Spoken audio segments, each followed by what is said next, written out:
Para mga bossing ko, ang pera po natin ay tuloy-tuloy, bukod sa ating po sipag at tiyaga, mainam na meron po tayo mga pantaboy ng mga kamalasan na kagaya po nito mga bossing. Ito po mga bossing ko ay makakatulong upang sa ganon, siksik-liglig at umaapaw at maraming blessing ang dumating po sa inyo po mga bossing.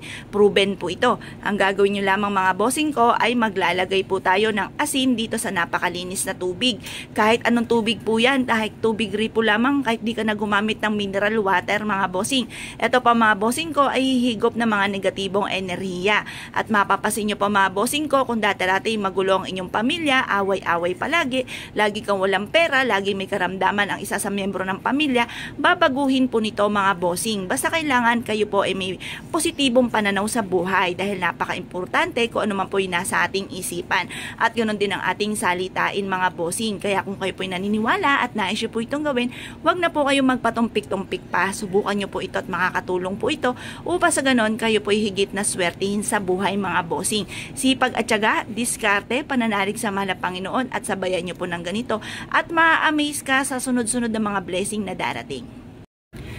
Ito pa mga bossing ko ay isa sa mga pamamaraan upang sa ganon ay maitaboy natin ang mga negatibong enerhiya na siyang nararamdaman nyo at napapansinin nyo na parang paborito ka ng kamalasan. Bukod sa kayo po ay masipag, madiskarte, pero parang lagi pa rin minamalas.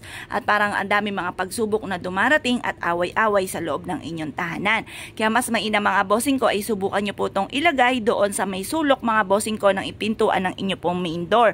Pero bago nyo po ito gawin, mag-wish ka po muna na kung ano man yung nais ninyo na maganap. Halimbawa mga bossing ko, kayo po ay may mga pag-aaway sa loob ng tahanan. Kayo po ay mag-wish na matapos na kung ano man yung mga pag-aaway-away. Mag-wish din po kayo na kayo po ay maging matagumpay at lahat ng mga pangarap po ninyo ay matutupad. Mag-wish po kayo ng mula sa inyo pong puso mga bossing. Pagtapos nyo pong mag-wish, ilagay nyo lamang po ito sa sulok ng inyo pong main door mga bossing. Makakatulong po ito upang sa ganon ay magtuloy-tuloy ang pasok ng swerte. Siksik-liglig at umaapaw at maraming blessing lagi ang darating. Ngayon pa mga bossing, pag nakita nyo na madumi na yung tubig, itapon nyo lamang po ito mga bossing ko at ito po ipalitan nyo muli ng panibago. Tapos mag-wish ka po muli. Lagi nyo po tatandaan kung maraming mga kahilingan, marami rin ang kayod. At kayo po ay mag-wish na wag na kayo magkaroon ng karamdaman, gumaling na lahat ang miyembro ng inyong pamilya, matigil na ang away-away. Kasi ang away-away na pamilya, yan po mga bossing ko ay mailap ang swerte. Ngayon po mga bossing, kapag nais naman ninyo ay pera, mag-wish ka po dito. Halimbawa may negosyo ka, magkaroon ako lagi ng malaking benta. Ganun po mga bossing. Or kaya po mga bossing ko, sabihin nyo po ay magkaroon ako ng malaking bahay. Kung yun po nais po ninyo, magkaroon ako ng negosyo na dito na ako yayaman. Matanggap ako sa trabaho na matagal ko nang ina-applyan. Basta mag-wish ka ng mula sa puso, taimtim na panalangin. Walang imposible mga bossing ko sa mga taong naniniwala na makakamit ang mga pinapangarap. Tapos sabayan nyo pa ng ganito mga bossing.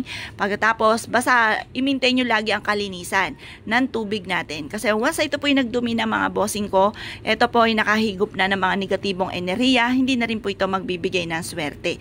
Lalo-lalo na kung natuyo po itong ating tubig mga bossing, malas po yun. Kaya kailangan i-maintain nyo po mga bossing ko ang kalinisan. Kung kayo po'y naniniwala at nais nyo po itong gawin, ay siya mga bossing, good luck bossing nyo po lahat.